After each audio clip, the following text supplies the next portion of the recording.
you're on top of recruiting. Do you see any adverse effects of the down season with the 4 losses on recruiting?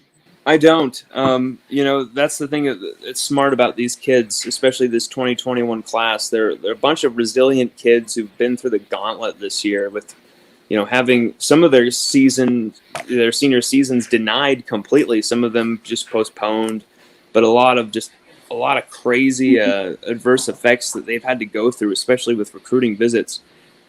And I think these kids know it's all about business. It's all about who can take them to the next level, who can provide for their families, who can take care of them. For parents, who can take care of their children during these uncertain, dangerous times. And there's no other program that can do that like LSU. And I think there's so many top recruits across the country who've come to find that LSU is really the complete package. Tristan Lee's out there. He is the absolute pinnacle offensive lineman. He's an absolute generational guy that he would be starting from day one at LSU. And he'd have a chance to not only carry on a legacy, but some type of tradition, because Aiden, his brother, would most likely follow in his footsteps. And Aiden, he could be even better. And Aiden's crazy. He has absolute dominant physical attributes. Here's the thing. There's so many great recruits out there for the 2021 class, but it's more about they're looking at their positions. They're looking at their strengths on the team. So when Corey Foreman and Mason Smith came to the Mississippi State game, they weren't like, oh, my God, this team just blew up and allowed 623 passing yards. They were looking at the 41 pressures that we delivered on that game to KJ Costello, the 7 sacks, the multiple fumbles, the hits, all that crazy pressure we delivered from that defensive line in that game. That's what they said. And they were impressed by that defensive line, actually, they said.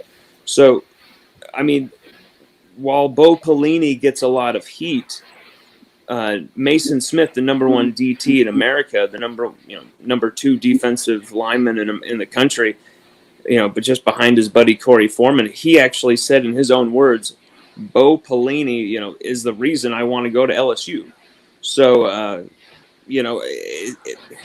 it is really telling to me with the last few games that the defensive frailties weren't just all on Bo Pelini. That is very evident at this point. And I'm glad that there wasn't any throat cutting going on or any rash decisions, because Pelini's a mastermind. He had to make it right.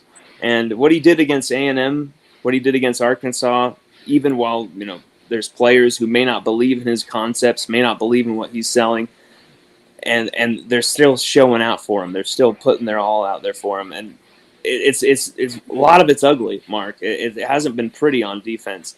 It's a lot of scratching and clawing, but they're playing with some heart. And the defense was absolutely battling today. And defense was unbelievable. They did not deserve this. And speaking of that Mississippi State game, it is arguable that if you had the best cover corner in the country active for that game, that you might have won that game, because that would have possibly made that much of a difference with Derek Stingley. Oh, yeah. And when people said that at the time, that Stingley wouldn't make that much of a difference, I was baffled by that. And he's come to show that.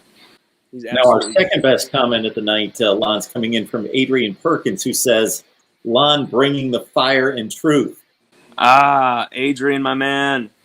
Adrian, you are the fire and the truth. Adrian is an absolute top dog. He's a true Tigers warrior. So again, LSU goes down in Kyle Field to the Aggies 20-7. Lon Phillips Sullivan, we encourage you to head on over to lsuodyssey.com. Lon joins us on a regular basis here. Lon, we always appreciate you breaking down LSU for us. Mark, have a good one, my man.